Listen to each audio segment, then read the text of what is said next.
Moscow and Kiev have signed agreements which will fully restore all gas flows both to Ukraine and Europe. Now, the long-term contracts on transit to the EU and on the supplies to Ukraine were signed for 10 years.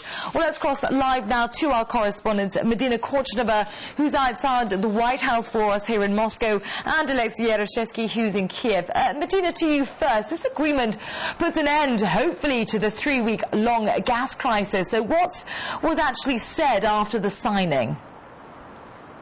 Well, indeed, it seems like this agreement is putting an end to the ongoing gas dispute. And the agreement that was signed today at the White House is a long-term agreement for 10 years' time, as you've mentioned. And it was also said that the agreement reached today, it was reached an agreement on all issues concerning the supplies of Russian gas to Ukraine, as well as the transit of Russian gas via the Ukrainian territory. Prime Minister Vladimir Putin said that the transit of Russian gas will resume very soon, and it was also mentioned that the contract reached today is direct and exclude all mediators. Vladimir Putin also confirmed that both countries will switch to a full market price very soon in 2009, and we can also hear to some of the comments made by Russia's Prime Minister. Получила указание начать поставку газа по всем направлениям. And the company Gazprom starts the shipment of natural gas in all the directions in full volume, and will completely fulfill our European partners' order. Gazprom will start all the technological actions for that.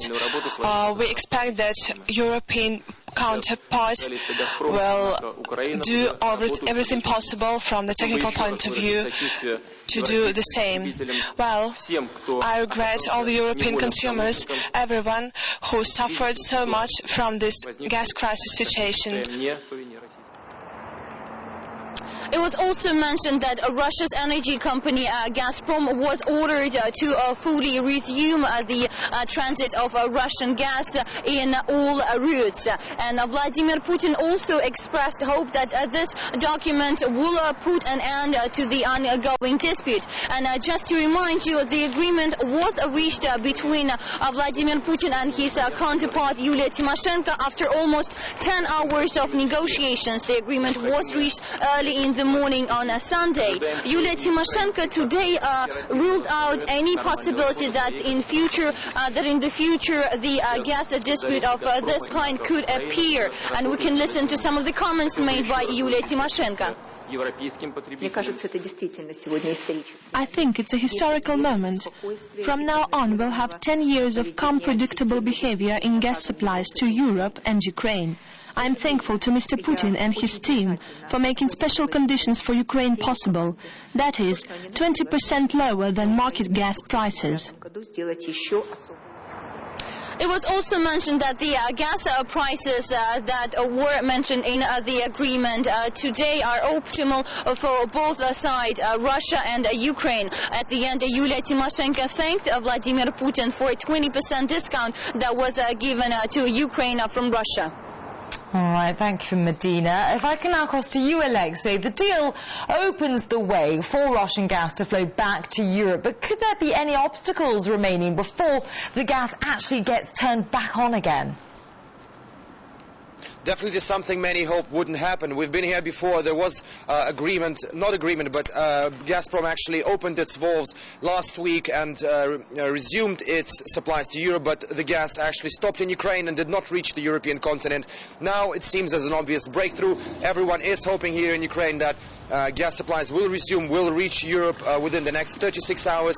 This is the period of time which Ukraine, according to Naftogaz officials, needs to keep the pipes running, to restore the supplies of gas. At the same time, the most important thing, or another important thing in this gas dispute, is that the contract between Moscow and Kiev has been signed, as my colleague mentioned, as my colleague Medina mentioned. Yulia Tymoshenko thanked Vladimir Putin for this agreement. It gives, according to Tymoshenko, it gives time to Ukraine to prepare for the market price, for the price of $470 per 1,000 cubic meters of gas.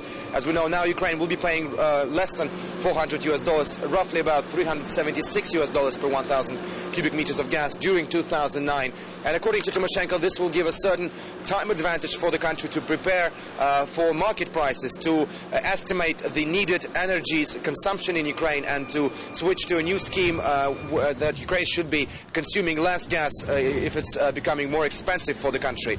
Now, it seems as a good deal for Kyiv, of course, but not everyone is happy in the Ukrainian capital about the agreements reached in Moscow. We heard from the opposition party of Regions, its leader Viktor Yanukovych said that in fact, any price higher than $250 per 1,000 cubic meters of gas would destroy the Ukrainian economy. Right now, the country is experiencing the aftermath of the world market crisis, and indeed the economy of the country is in a deep fragile state. But at the same time, Yanukovych is returning to the roots of the conflict. He's actually blaming the government and the president for initiating this gas dispute. As we know, Ukraine did not agree for the price of $250 in the later stages of 2008, and Yanukovych actually insists that both the government and the president must be impeached. So this may be the end of the gas dispute, but the political dispute, the political turmoil in Ukraine may be actually gathering a new pace in the next several weeks.